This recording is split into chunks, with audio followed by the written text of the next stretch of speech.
was going through the whole college process, and initially I looked for kind of top 25 teams in Division II, of which Flagler was one. And I kind of set up like a template email, sent them all around, and some stuck, some didn't. But then Flagler the relationship started working out, and I ended up flying out here to check out the campus. And it was just sensational. From palm trees to sunshine, it was unreal. So that really stuck with me and was probably one of the main factors of coming. It was probably one of the more prominent reasons why I would choose a college, just because I really wanted to find a team that I could play with and, have good team chemistry with, be able to get along with the coach, because that was a huge part of me picking college, and I didn't want that part to be miserable. If I didn't like it, I wouldn't want to stay. So, but also it kind of goes alongside with, the classes and the teachers and the way that the school does things. If that wasn't up to par, then I didn't want to be miserable on that side and just be here for soccer as well. So I tried to balance that a lot. So, I looked at competitive schools and things like that, but trying to find the most competitive soccer program wasn't really a top of the list for me. It was more like, can I find one that fits me, that I know I'm going to be able to excel in and become better at, as well as be able to enjoy, being a student as well. Originally, I was probably looking at like 50, but not seriously. Because again, I set up like a template email and just kind of sent it around and see what happened. But as time went by, I probably was looking at maybe 10 schools seriously, all around the country, because I wanted a different experience from California. I didn't really want to stay there, even I quite like it, but wanted something different for sure, and St. Augustine hit that.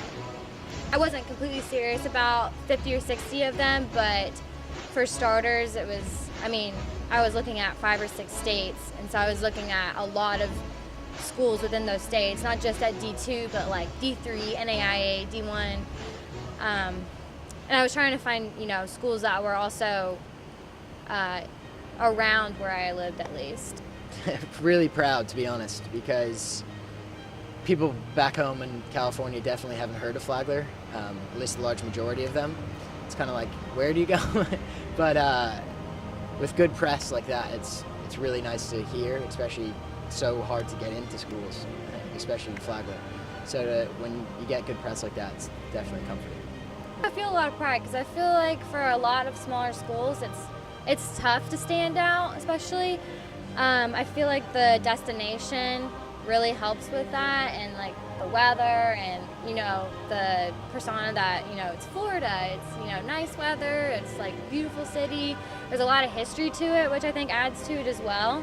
Because where I come from, a lot of smaller schools, they're actually like in the middle of nowhere. So it's either you go to a really big school or you deal with being in a tiny school where there's, you have to kind of make your own fun. But I feel like with Flagler, there's always something to do, and there's always people around. You always see people it's kind of feels like family oriented. I think Flagler has a good grasp of the whole student-athlete concept and student before athlete, because again, education is paramount. So I think while still remaining exceptionally competitive. So I think it does have a good grasp on both, and I'd like to say I'm going to be fairly prepared for the future. My family came down to St. Augustine, I think my sophomore year of high school, and I didn't know there was a college here, and my dad pointed it out to me. He goes, "Hey, you should go here, or you should look it up." And at the time I was like, I don't know, it looks kind of small. I didn't really check it out. And then when I was looking for colleges to be recruited from and all that, it came up again, and I was like, wait a second, I've been here. And then I researched it, and I was like, holy cow, this is awesome. I love it was definitely how it looked for me too.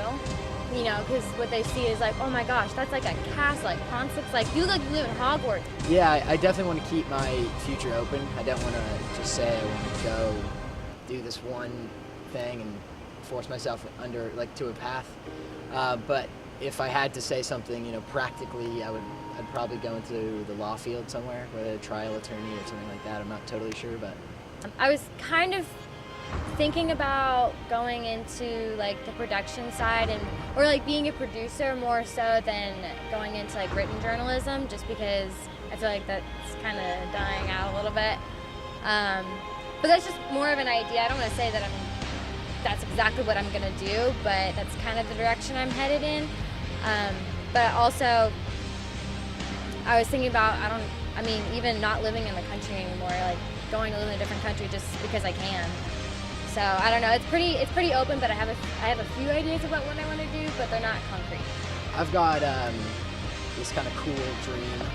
Obviously, to be a professional is the main dream, but it's so competitive and it's so tough that you've got to have backup plans.